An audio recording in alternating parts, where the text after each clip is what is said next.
Bonjour à toutes et à tous. Dans ce temps que nous allons avoir ensemble, j'aimerais vous inviter à vous rapprocher d'une notion. Ça va le son? J'ai pas le retour. Je vous invite à vous rapprocher d'une notion exclusivement balinaise, taxu. Et pour ce faire, je vais vous présenter les schémas que j'ai sillonnés pour essayer de saisir sans la renfermer. Je suis arrivée à cette île de l'archipel indonésien, Bali, si connue des touristes et si prisée par les anthropologues et les artistes, en tant qu'apprentie chercheuse d'un théâtre masqué, presque exclusivement réalisé par les hommes, le topeng. Et le contact avec ce terme se fait dans mes premières lectures sur la danse sur Bali et aussi lors d'une consultation avec un balien, qui est une sorte de guérisseur ou de sorcier. À ce moment, j'ai retenu la notion de taxu en tant que présence de scène, sa acception, la principale, la plus répandue, pour les balinais aussi, sans forcément me poser plus de questions et sans être attentive à d'autres aspects. En tant qu'apprenti, il est vrai, on est très concentré à assimiler les mouvements de la danse, ses transitions, à comprendre physiquement le changement que cette danse fait dans notre corps, à apprendre la relation fine entre le danseur et la masque et la musique du gamelan, cet instrument collectif des percussions métalliques. Et pour que vous puissiez avoir une idée de quoi je parle, de cette ambiance d'apprentissage, je vous ai séparé un petit extrait d'une répétition courte de Gambou, filmée en 2011.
Donc, à toute cette complexité corporelle s'ajoutent les aspects vocaux, parler et chanter, les différentes langues employées, la littérature, sastra, la régulation des ressentis du personnage, rasa, la caractérisation, l'improvisation et tant d'autres aspects. tout le corps est mobilisé, du centre au luati, ici, proche de l'estomac, des jambes aux orteils qui sont tendus vers le haut, des omoplates vers les doigts, plus courbé le doigt et plus de beauté, les mains vont dégager. Et de la dernière vertèbre cervicale jusqu'aux yeux.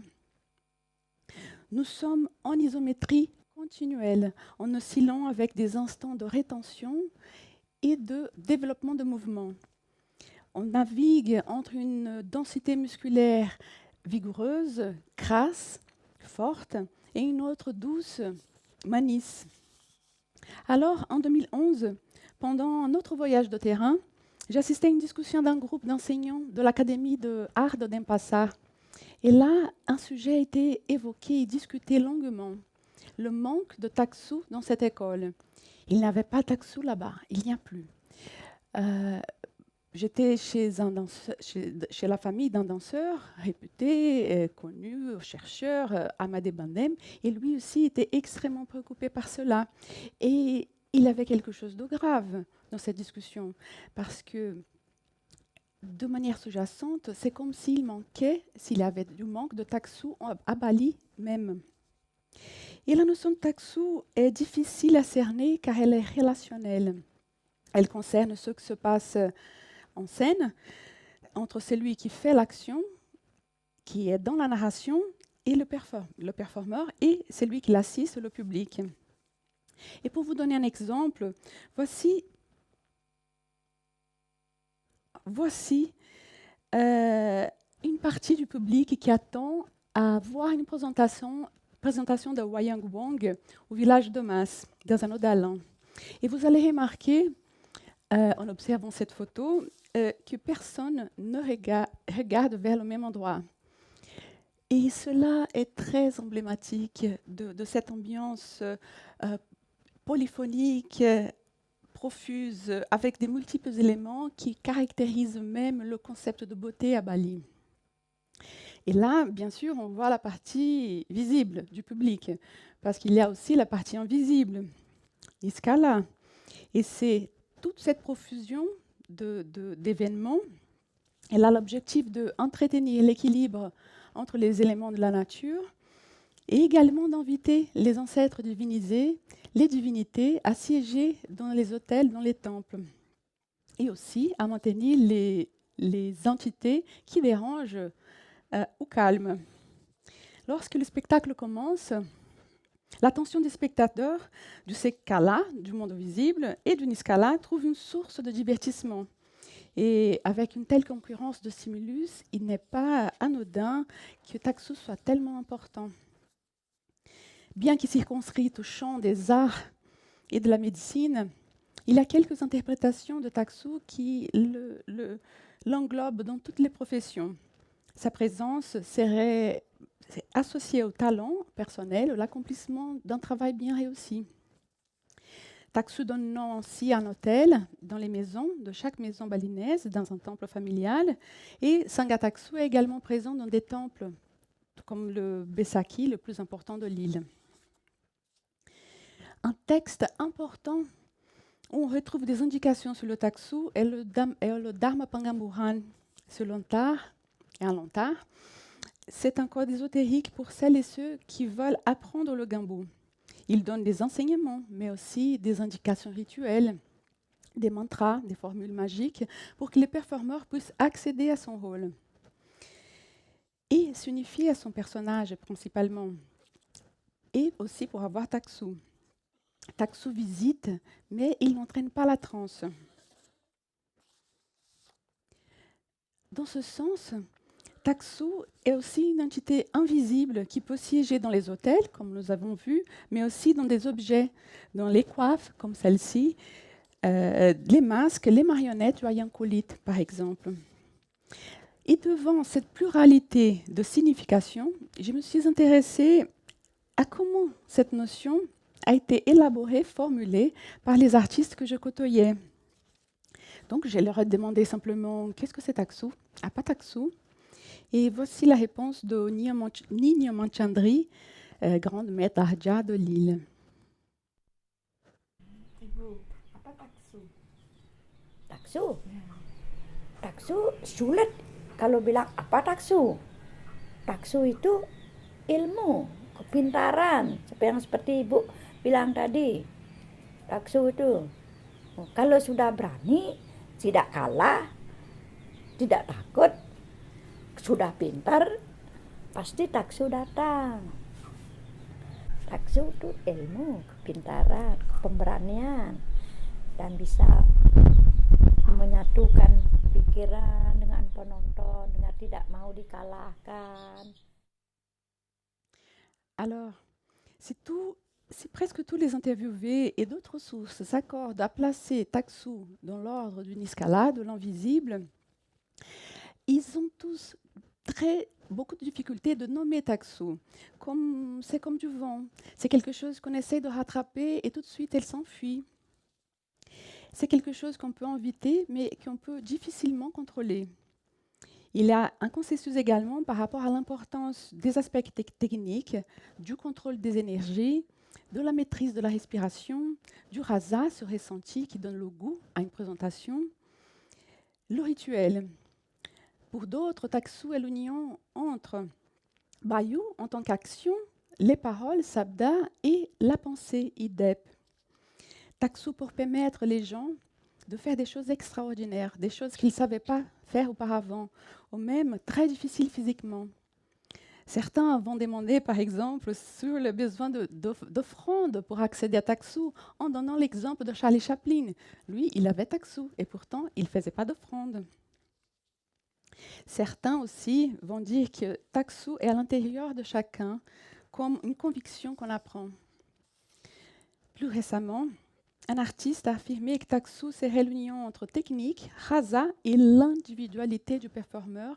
C'est ce qui est une conception qui diffère drastiquement de le témoignage d'avant. Soit-il un être immatériel qui donne du pouvoir, une sorte d'agent supérieur, un esprit léger, un dieu, un pouvoir personnel, une inspiration. Taksu unit le performeur avec son rôle, avec son masque, sa marionnette, son discours. Il unifie son corps-esprit avec le public, tout nous enseignant, peut-être, que le grand pouvoir du corps n'est pas uniquement en soi, mais en relation. Merci.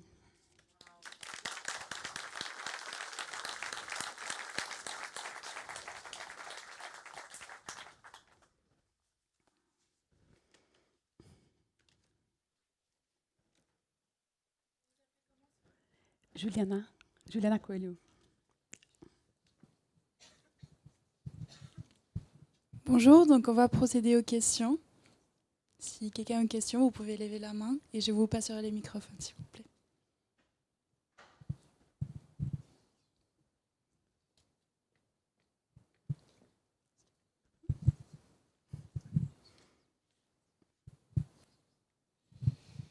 Merci Juliana. Tout ce que vous venez de décrire, est-ce que c'est spécifiquement et uniquement balinais ou est-ce qu'on le retrouve ailleurs, en Indonésie, particulièrement à Java? Et du coup, question complémentaire, est-ce que c'est lié à l'hindouisme balinais ou est-ce que vous pouvez aussi retrouver ces choses-là dans un milieu musulman à Java? Merci. Oui. Taksu, le mot, il est exclusivement balinais. Donc on va penser que c'est un terme exclusivement balinais aussi. Cette pratique de visitation des ancêtres est aussi une pratique qui est répandue dans tout l'archipel indonésien. Donc oui, il est probable qu'il y ait des choses semblables puissent avoir dans l'Indonésie, mais Taksu, c'est aussi présence de scène, une notion bien présente en Europe, aux États-Unis, en Amérique. C'est une notion très proche de nous. Et c'est peut-être pour cela qu'au début, j'étais plutôt liée à cette notion euro-américaine qui est très proche, en fait, pour un comédien, n'importe quel comédien, aux personnes de la scène, aux écrivains, ou aussi marionnettistes, musiciens. Voilà.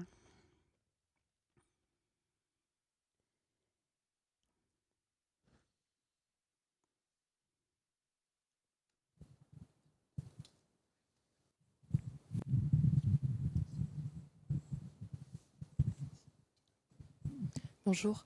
Bonjour. Dans la danse des hommes, moi, ce qui m'a marqué, c'est comment ils mettaient les mains comme des mudras. Et donc, j'ai eu l'occasion, en fait, de travailler avec un chaman guérisseur japonais qui a lui-même travaillé beaucoup avec des guérisseurs philippins. Enfin, il a travaillé avec les Shaolin, avec différentes cultures. Et quand il travaille beaucoup avec des formes de mudras. Et je voulais savoir si ces mudras avaient une certaine intentionnalité dans la danse balinaise. Oui, j'ai déjà posé cette question à quelques comédiens, à quelques artistes balinais, parce qu'effectivement, les mudras font partie du vocabulaire de la danse, féminine et masculine. Et surtout la danse que j'étudiais, le Topeng Pajagan, qui a un rôle rituel dans une cérémonie. Et ce qui nous disent, en fait, c'est que le mudra là, il agit comme simulacre, en fait. Ils tiennent garde de dire que non, c'est pas le mudra du sacerdoce, par exemple. C'est le mudra, même si cette performance, elle fait partie du rituel, et sans elle, le rituel ne peut pas avoir lieu. Donc, c'est un simulacre, peut-être.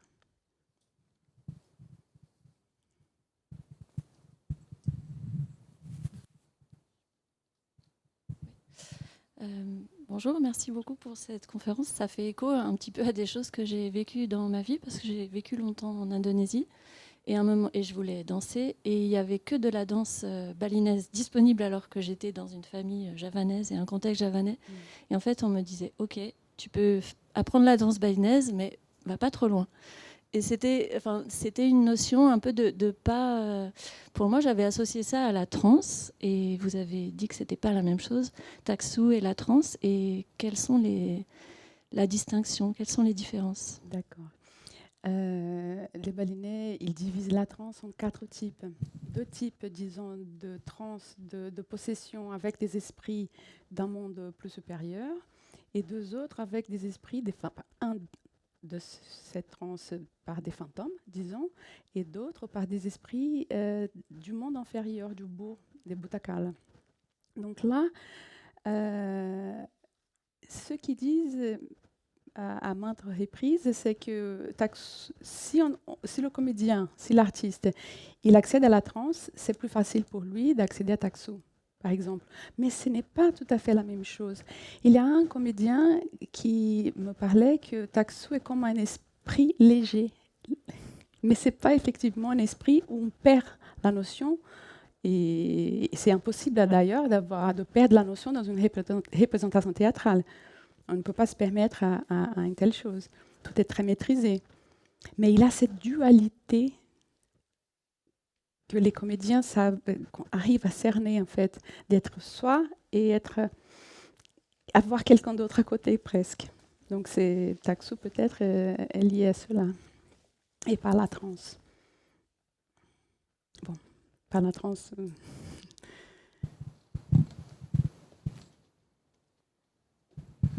Bonjour.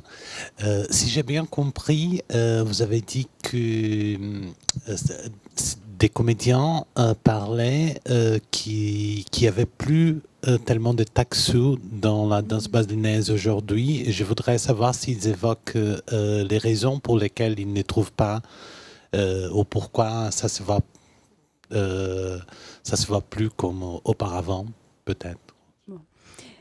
Merci pour la question. Déjà, dans les années 70, il disait déjà qu'il avait moins de Taksu avant. Donc ça, c'est quelque chose qui se dit souvent. Il avait plus de Taksu, ou les choses étaient meilleures avant. Mais il est vrai que Bali est une île qui a une culture très forte et aussi une charge touristique énorme. Et ce que je observe, en fait, c'est que surtout en ce moment, les Balinais, ils se sentent peut-être un peu dépossédés de leur île. Et peut-être le manque de Taksu, il est lié à cela. Un professeur m'a dit, par rapport à cette discussion, que le problème, c'était que un des problèmes, c'était que les étudiants de cette école, ils apprenaient que les aspects techniques de la danse. Ils ne prenaient pas de temps pas le temps d'apprendre avec plus de profondeur la danse et les aspects mentaux et ésotériques. Et il est vrai qu'une danse comme celle-là, un performant, il va danser toute sa vie. Donc pendant 20 ans d'apprentissage, après 20 ans, Ahmed Djimat, qui c'est un danseur très connu en France aussi, il m'avait dit « Ah, maintenant, il y a 40 ans que je danse le gambou, maintenant, gambou est rentré en moi. » Donc 40 ans de danse. Et à l'école, l'apprentissage, elle se fait très vite. Et vite, ils vont danser, ils vont enseigner la danse. Donc c'est peut-être pour cela aussi.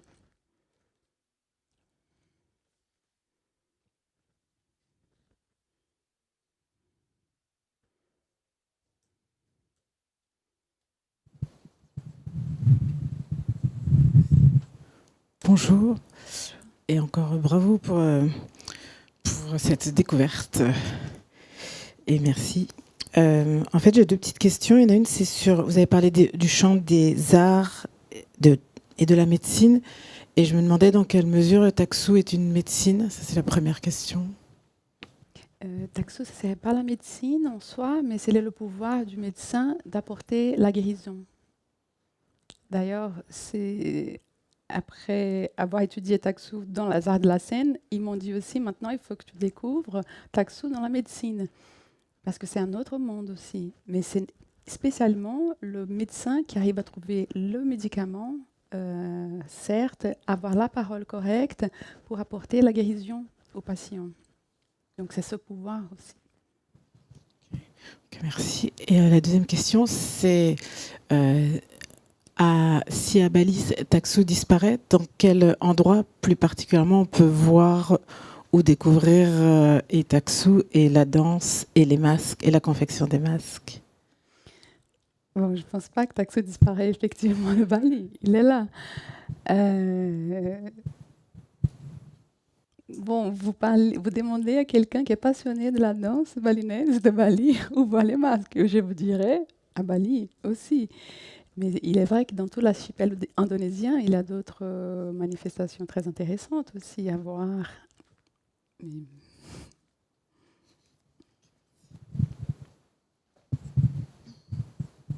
Est-ce qu'on vous a donné des critères visuels, objectifs de vérification que le taxu est là, ou est-ce que vous vous êtes aussi établi comme des critères de vérification quand on vous disait oui, il était là et que ah bah oui, d'accord, la tête était comme ça, les yeux étaient comme ça. C'est là qui est difficile de cerner en fait, parce que ce n'est pas forcément lié à l'habilité technique du danseur taxu. Et bien sûr, les aspects techniques sont fondamentaux, etc. Mais en discutant parfois avec des comédiens, ils emploient le thème taxu presque comme un contre-argument pour la technique. Et il est vrai que ce n'est pas au danseur de savoir qu'il a taxu, mais en fait, du public lui dit qu'il a taxu. Et c'est très fin aussi, comme on peut se plaire dans une présentation, mais avoir ce souffle de joie, de beauté, d'émerveillement, c'est un peu rare aussi, effectivement, de l'avoir. On va être enchanté par la technique, par les couleurs, par les beautés, mais cette connexion, elle n'est pas évidente.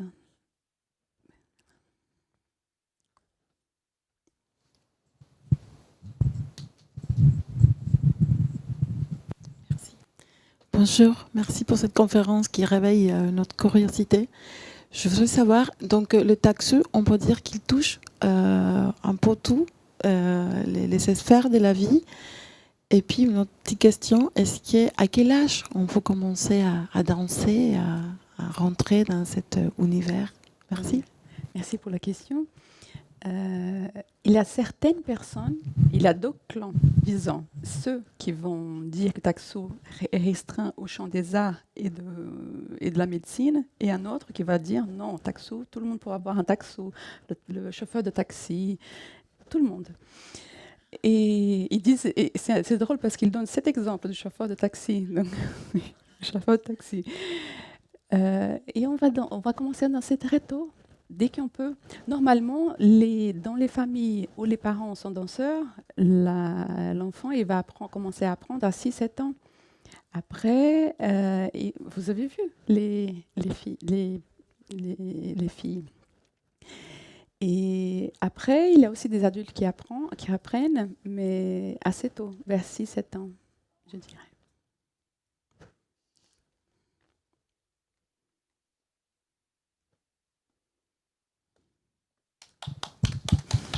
Merci.